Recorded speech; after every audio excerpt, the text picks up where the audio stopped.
আজ upper primary চাকরি প্রার্থীদের অবস্থান ধর্ণা মঞ্চের ৫০০তম দিনের পূর্তি উপলক্ষে কর্মসূচি নেওয়া হলো বিক্ষোভ মিছিলে, যেটি স্থান হয় মাতঙ্গিনী হাজরা মূর্তির পাদদেশ দিয়ে শুরু হয় শহীদ মিনার হয়ে ডোরিনা ক্রসিং হয়ে ওয়াই চ্যানেল পর্যন্ত মিছিল শেষ হয়।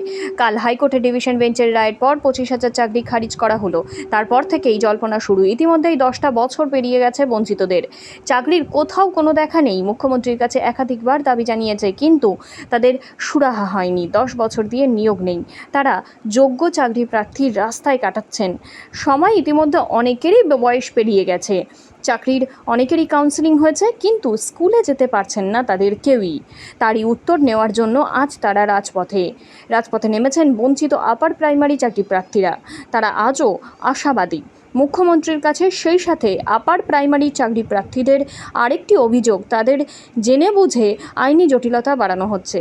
প্রশাসনের দিক থেকে ডিলে করা হচ্ছে।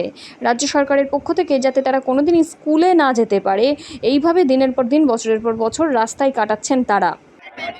আজকে আপনাদের ৫০০ দিন এই ধর্ণা হলো এবং কি করবেন আজকে কর্মসূচি কি করেছেন? আমরা আজকে জনগণকে জানাতে চাই যে আমরা কিভাবে বঞ্চিত হচ্ছি 10টা বছর ধরে।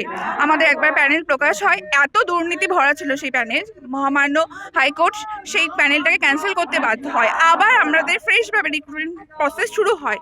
আমরা আবার ইন্টারভিউ দিই, আমাদের আজকে কাউন্সেলিং হয়ে গেছে, আমরা স্কুল পেয়ে গেছি, তাও আজকে আমরা স্কুলে যেতে পারছি না।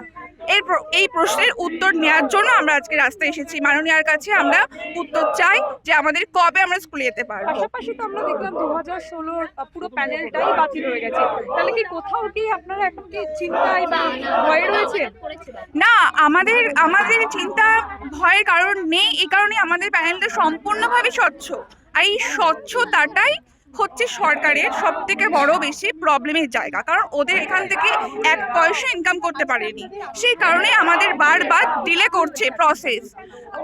হাইকোর্টে যখন আমাদের শুনানি থাকে তখন আইনজীবীদেরকে পাঠাবেন না, তারা বারবার প্রসেসটাকে ডিলে করছে যাতে আমরা স্কুলে যেতে না পারি, যাতে আমাদের আমরা রাস্তায় পড়ে থাকি, ফলে সরকারের বাহাতে ইনকামটা হতেই থাকুক।